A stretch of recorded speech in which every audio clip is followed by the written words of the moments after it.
Sa mga hindi pa nakaranas ng ganitong trabaho, so ganito lang ang gagawin natin pag mag-test po tayo ng solenoid.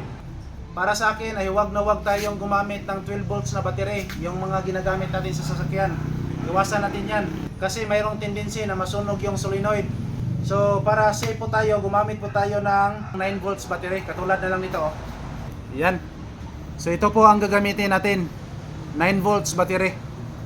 At ganito lang, gumamit ako ngayon ng crocodile clip. Yan o. Maraming design yung transmission shift solenoid, pero dito sa atin ay mayroong 1 pin at mayroon ding 2 pins. So ngayon ipakita ko sa inyo kung paano natin to i-test. Magsimula po tayo dito sa 1 pin or tinatawag nating single pin. So pag single pin yan, automatic ay naka body ground yan.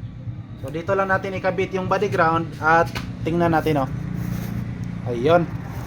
Kung hindi masyadong marinig dito sa video mga kalbularyo, ay napansin natin na mayroong lumalagutok dito sa loob.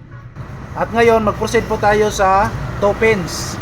Dahil sa sobrang masikip yung pin dito, ay gumamit po ako ng extension pin. Yan o. So ikabit ko lang rito. Dito rin sa positive. Ayan. So i-try nating i-test. So narinig nyo ngayon mga kalbularyo ay lumalagotok rin dito sa isa. Lumalagotok rin. So ibig sabihin ay healthy po ito.